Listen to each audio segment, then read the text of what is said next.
How you like my shirt, people? How we doing? Hopefully you enjoyed the meditation music. Ask Dorothy if she can hear you. As we got started, no, we're on. We're live, and we are joining you Financial Wellness Checkup 2020. Welcome, everybody. This is our introduction period. I'm Catharine Freeman. I am your divorced girlfriend's guide.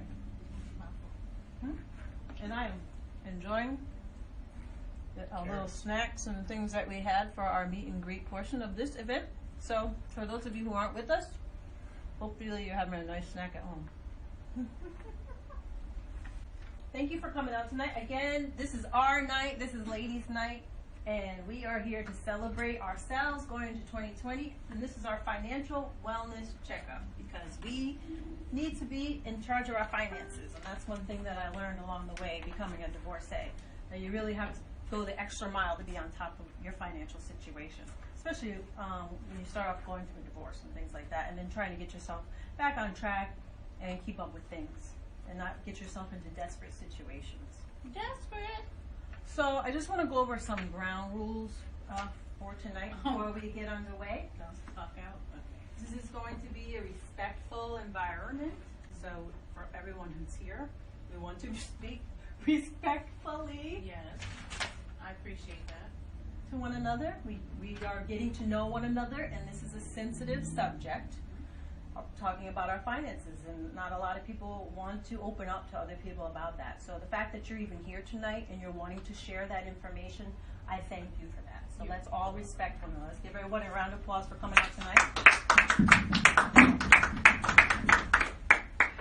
And if anyone feels that something being said tonight is disrespectful, I encourage you or anyone in the room who feels that it's uncomfortable to say the word ouch.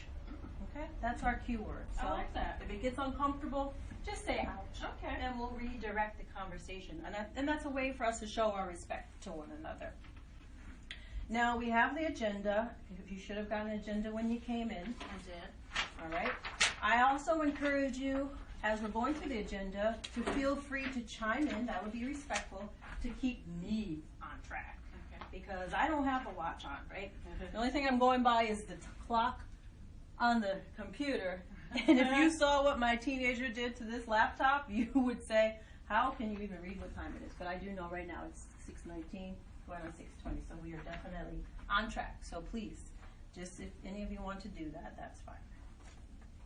Now, in addition, continuing our ground rules, no one is going to speak over anyone. Right, as a courtesy, because that's a sign of respect. So we're all going to get excited, and we might want to tell our testimonial, and we might want to do this and do that. But I'm glad you're excited, because this is ladies' night, and we are here for the ladies, and this is our night. So I'm excited that you're excited. I'm excited that I got out the house. Now, I or somebody else, one of my assistants here, may call on you to speak if there seems to be multiple people here that may want to speak at the same time. So let's have that level of decorum tonight. So thank you. And now, when you came in, you should have received some handouts. I did. Okay. Thank you. So you have, let me grab it here, a Smart Goals worksheet. It's a 3-page worksheet there. Mm-hmm. You have it, right? I got it. And you have the agenda, correct? I do. Alrighty.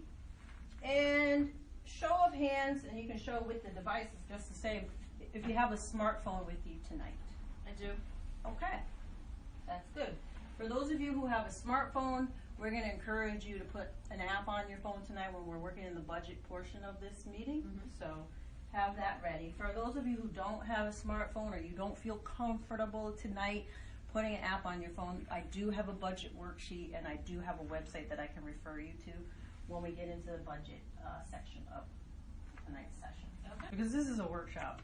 So I'm just going to tell you a little bit about myself. My name is Catharine Freeman. I grew up here in Connecticut in New Milford. And I remember my first real job was as a bank teller.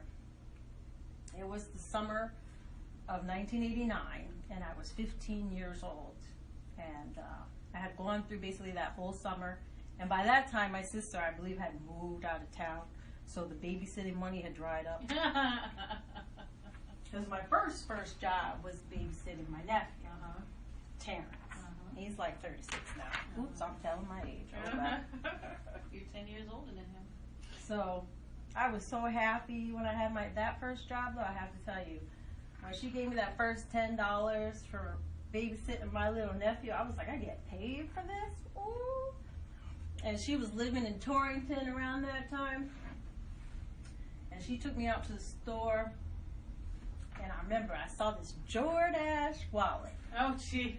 I didn't have any Jordache jeans, okay? I'm the youngest of 5 kids. So the Jordache wallet was like the closest thing I was going to get to a pair of Jordache jeans. And You didn't have Jordache I was so pleased when she told me I could buy the Jordache wallet.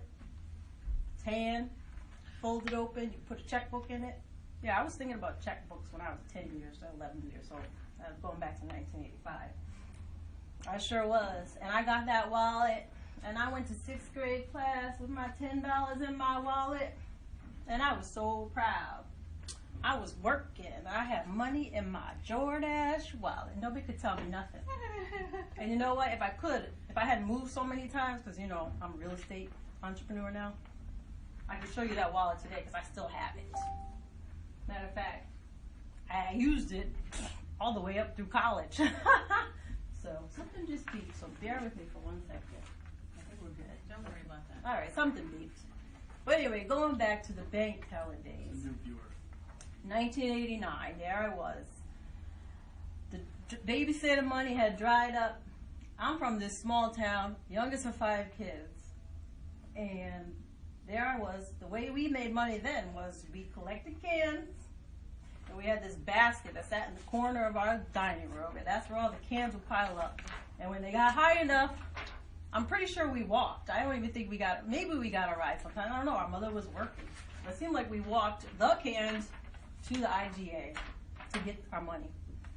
And on those walks and many other walks, we would look around the ground to see if anybody had dropped any money. So that was how we were getting money when we were kids. There was no allowance.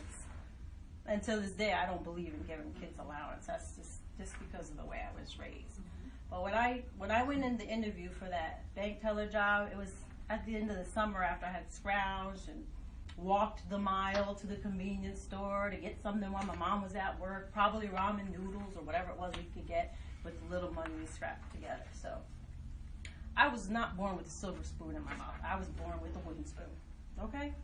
Let's be realistic. But it was nevertheless one of the most idyllic bringing ups that I had. But my parents had divorced when I was about 5, so I was very hands-on. But my mother allowed me the opportunity to do a lot of things. That was the great thing. Like, she was very open-minded about what you could do. She didn't put limitations on me, at least. I'll say that because my sister's in the room and she's about to get mad about it because she's the second child and I'm the 5th. But after the fifth child, they get worn out. You know what I'm saying? So I didn't have so many limitations. So I was the handyman in residence, or handy woman. So I had the job. You know, from 12 on, I was the handy woman. If I wanted to paint a room, okay, we'll get the paint. I painted the room. You wanted a border in the room, I put the border up. I did it all. Yard work, no problem. I'll take care of that. That was the way it was, and I had a pretty idyllic upbringing. So, but when I got this bank teller job, I was paid.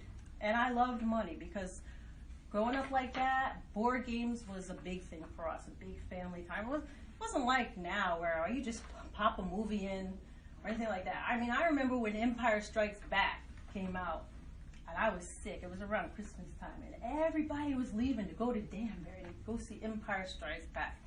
And I was no part of it, and I was like, this bites. Because now I can't even play board games with anybody because everybody left to go to the movie. But one of my favorite board games was Monopoly. I always loved Monopoly. And our Monopoly games didn't just go for a few hours. Our Monopoly games went on for days. We tied up that money, and we put that board in an area, and we came right back to it the next time we could play. Same thing with that game, Life. We would play that game, and forget when we cross-pollinated between Life and Monopoly. When Life came out and they had the higher dollar bills, than the Monopoly. Then we wanted to incorporate $10,000 into Monopoly games. So this was my introduction into the finance world, this Monopoly and this life. I mean, this was what it was all about. And I really enjoyed that. So I enjoyed money, and that transitioned to my joy of working in the bank. And so when I went on that August day in 1989 and met with Miss Roberta Buttle at the Milford Bank and Trust, and she had me down in her office, and she was asking me questions. This was my first job interview. And afterwards, she told me I had the job. I was like, You worked for Roberta? bet. I was like, bet.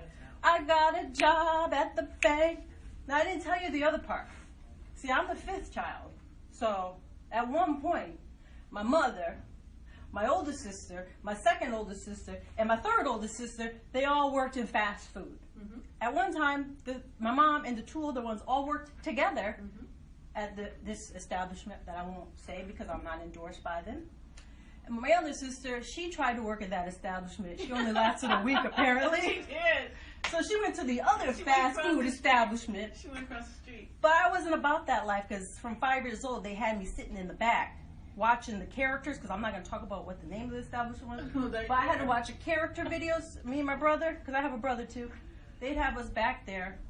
I'm 5, he's 8, and we're sitting here like watching. That was our babysitter. So I wasn't about that life. I was about not wanting to be working in fast food. And then my brother had a great job. He worked at IGA. He was a bagger. And so at Thanksgiving, it was great because he got a turkey. And I was like, that's so cool. And then he would get the tips. So I was like, bagger, that's cool. But all the baggers were guys. And I was like, so it just went like that. So when Roberta Buttle, and yes, Roberta Buttle hired me. I don't know where she is today, but God bless that woman. She gave me my first job. And I'll never forget it with her short gray hair and her glasses, and her outfit was just so. She loved to have that frilly lace on her outfit. So God bless Roberta. I did not start a job working at minimum wage. Minimum wage at that time was $4 an hour. And that was my introduction to really getting to work in the real world with money. And no. So that was my junior year and my senior year. I worked there, and when I worked in the downtown, I believe I had to be to work at 2:30, and school was getting out at 2 o'clock. So I had to actually dress up junior and senior year. Well, actually junior, because then I moved up to another location, but I had to actually dress up. So here I am, a junior in high school, and I find myself having to go to the Discover store to go buy my outfits. And the fancy outfits. They had the high mannequins up high and all this, and it was fancy, and I just thought I was fancy. I just knew I was doing the thing, doing it. Even if I had to walk 3 miles to get home, which happened a lot because my mom was a single parent, so I had to do that too. But I loved that job. That was my first job. I loved the money. And the thing with that was I got my Christmas club. Now this is before they had internet banking, right? Nowadays you could just go on your cell phone and you could look what's going on in your account. I was like, I am a god. I can look at my accounts right here while I'm like between customers, and I just thought I was all that in a bag of chips. I could check my account every day and save my money, and I was a big saver, save this, passbook savings. And I had my passbook savings all the way back to Danbury Savings and Loan, where my aunt was working. So I already had that kind of vision of my aunt worked at a bank, so I could work at a bank too. So I loved it. And so I was content to actually stay at the bank. But Dorothy Freeman had other plans for me. She was like having no part of me not going to college. I had to go work at, go to college. I couldn't just stay at the bank. I was like, I could work at the bank full time. What's the problem? So long and short of it, I started looking at colleges. And I had that book. It was like the top 500 colleges, and it gave you a rundown of how many students are there and all that other stuff. How much it costs a year. $8,000 for tuition? $10,000 for tuition? I'm looking at my passbook savings saying, these things don't match up. I don't understand why Dorothy Freeman is telling me I'm supposed to do that with this. But that was what she was saying. So after much tug of war, pushing and pulling and arguing with her over it, I ended up getting into college. Went to Fairfield U. Class of 95. Yeah, I'm telling you my age. Again, things were pretty idyllic. I was right on track. I wanted to go into political science. I wanted to be a fine arts minor. Got there. I was 17. First week, I have art class. I'm 17. I go in the first day of studio arts. Yeah, there's a naked person in front of the classroom. That was interesting. But I continued the job at the bank, and things, like I said, were still continued to be pretty idyllic in my life. And I knew going to college that I wanted to go to law school. So I took all the prep classes for law school, and when it was time to apply for law school, I looked at all the schools I was interested in, and at that point, let me just make it clear to you, I didn't know how I was going to get to college. I'm sorry, I jumped over that part. I did not know how this math was going to compute because I did not have the money. And every semester, my roommate and I would say, well, we're here this semester. It'll be nice to see if we're here next semester, because we just didn't see how the money was coming together, and the tuition was going up every year. You know, it's like 18,000 and then 20,000 and then 22,000 and 23,000. I mean, it's mind-boggling, but through the grace of the holy powers, we figured it out. Both of us, we kind of were on our own paths, but we both figured it out. We both got through the 4 years. So hats off to her. She's a professor now here in Connecticut. And by the time I got to the latter years of college, I saw that there were hacks and there were ways to deal with getting through school. And I was willing to do the hacks. So I was a resident advisor for 2 years. I advised students, and I was an enforcer in the dorms. So that helped, that alleviated my, room and board situation. So when it came time to apply to law school, I didn't have that intimidation factor like I did considering going to college.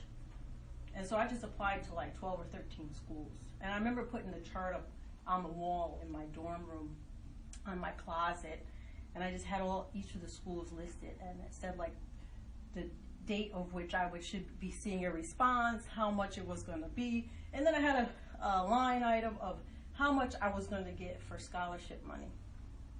And so I would just, as each one came in, I would just check it. Oh, what does it say how much they're giving? I write how much they're giving. And I did a whole comparison, and I got into all the schools that I applied to for law school. And then I saw my advisor, and we sat down, and he said, of all the schools you got into, Boston College Law School is the best school for you, I think.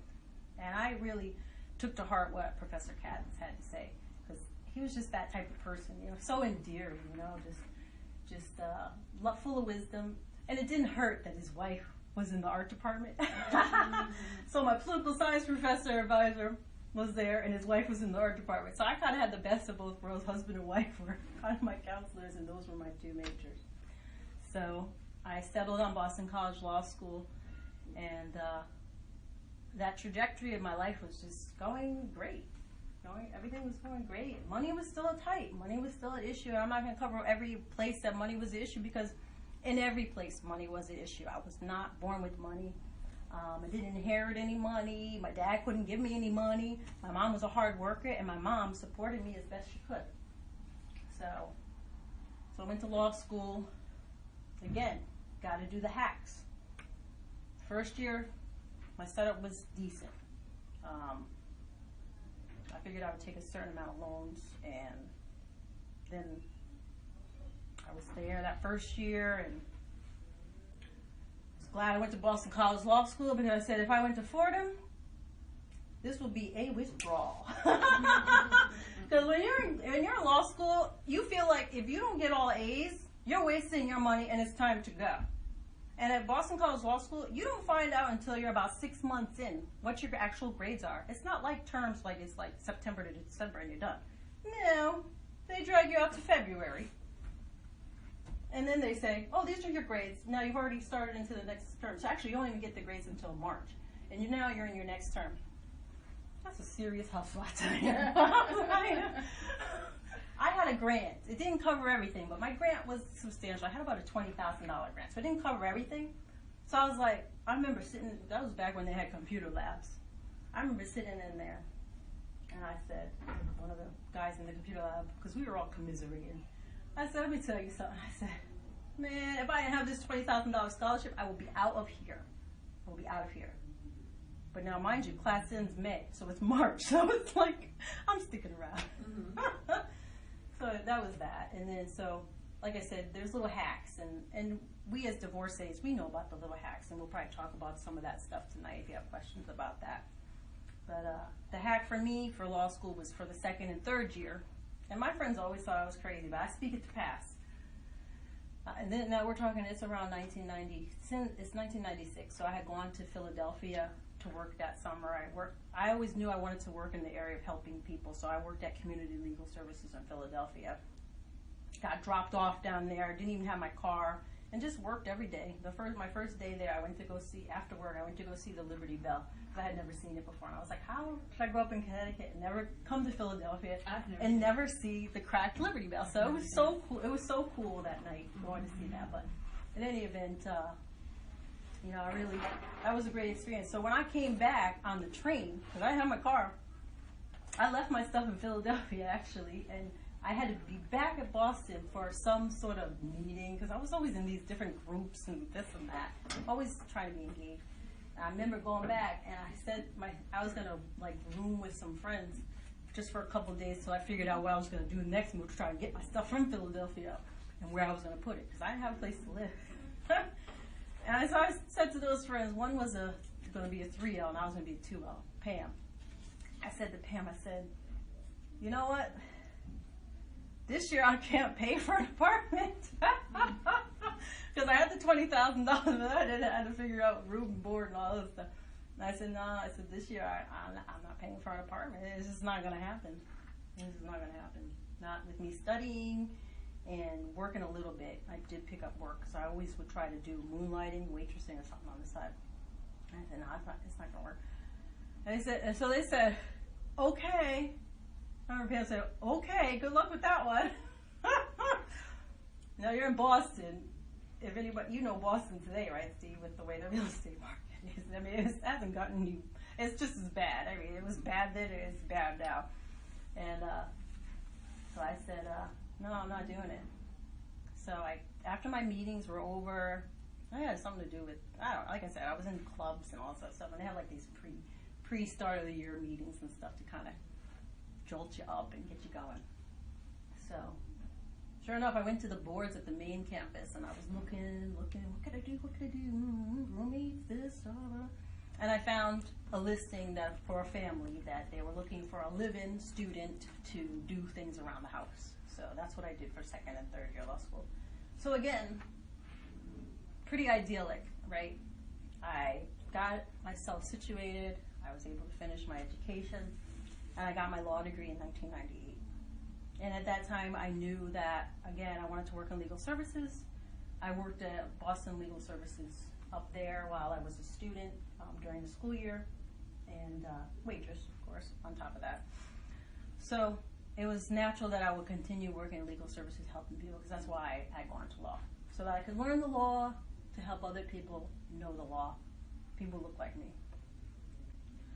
So this is not the 15-minute version. This was the longer version, but I kind of cut a few things out. Pretty idyllic. I came back to Connecticut. I knew I had to study for the bar. Well, rewind. The law school at that time, they wanted to have it so that at least 50% of students have a job when they graduate. Like, that's kind of a badge of honor for them. If our students have, you know, X amount of our students have a job placement going out of school. That's important. So I was one of the 50% because I had gotten a job at Connecticut Legal Services. And I was going to be in Bridgeport, back in the area where I went to undergrad, which I knew was disadvantaged because I had tutored in Bridgeport while I was at Fairfield. And it was an area that I was keen on going back to, aside from Philadelphia. That was another area I was interested in going back to. So, yeah, I had a job. So I came back to Connecticut, studied for the bar. This is not the summer of '98. No working. That was one thing I did commit to. And I had been working, mind you, since I was 10. And at this point, I'm now 24. So you do the math. 14, right? So I've been working for 14 years nonstop. And I said, nope, when I'm studying for this bar exam, I am not going to be working. And so I spent the summer in New Haven studying for the bar. And for those of you who don't know how bar studying goes, it's like this. Looking at a screen. They put in a video and you watch legal subject matter. You go in for 4 hours and they put you in front of a video screen and you study for a bar exam. So I did that. I was the summer of '98 and I was set to start working in September of '98, and I did. So I did housing law in Bridgeport. It was right up my alley. I had one-on-one contact with clients. I worked on some class action stuff in federal court, and I was a young attorney and I was well mentored. And fortunately to this day, I can call up my mentor. I'm back there again because I did leave there, but I'm back there again and I can actually call up my mentor. He's come back. He retired and he's come back to help out. So I'll probably be seeing him in the next few weeks. But all that idyllic stuff was going on in my life. I was going to save the world. I was going to, do all that stuff. And September 11th happened, right? September 11th, 2001. Show of hands, remember that day? Remember what you were doing on that day, right? Here I was, all of a sudden, I'm in Fairfield County, so I'm not exactly that far from Manhattan. My brother's up in Kent, Connecticut, so I'm like, that's cool. My mom's up in Milford. I'm like, that's cool. And the rest of my family is like off in Texas and Virginia. Arizona. In Arizona. Ouch. So I was like, wow, I'm about to get blown off the face of the earth. I got no kids. And I don't have the house with the white picket fence. Excuse me, but I didn't even know I wanted a house with a white picket fence until that day. That was not even in my mind. I used to tell everybody, if there's a floor and a pillow, I could sleep on it. And they knew that. I would tell them that at legal services. I said, I don't need much. Because when I was working for them down in Fairfield County, I was in a little studio. And that little studio, it didn't even have a kitchen. It was a room, a bathroom, and a makeshift kitchen that I put together. It was a mini refrigerator and a toaster oven, and the toaster oven sat on top of a little credenza thing that I had that I would stuff my plates in. And I washed all my plates and my forks and all that stuff in the bathroom sink. But that was how I was living affordably to manage my financial affairs as a single person. I had student loans. I had $10,000 in student loans from college. And I had $50,000 in student loans from law school. So there I was with a $60,000 package, having left law school. I was a newbie. I had all my junk cars by that. I had not junk cars, but hoopties by that point. And I was wanting a new car. So I had the new car. I had, all those things that go with being a young person with hardly any pay. Well, it's all relative. I apologize to some of you for saying no pay, because I was making $15 an hour at that time when I started at Legal Services. But it was nothing compared to everybody else in Fairfield County. And I was living in a studio. But when September 11th hit, it really shook up my beliefs of where I was at and what I was doing with my life. And I made a series of poor decisions, I think, after that, looking back. I got pregnant soon after, because, the world's ending, so, why not, right? The world's ending, why not get pregnant, right? And why not take advice to buy a house in your name with a mortgage in your name only. Why not? Why not take that advice, right? So we're talking, it's 2002, I have the kid. 2003, I buy the house.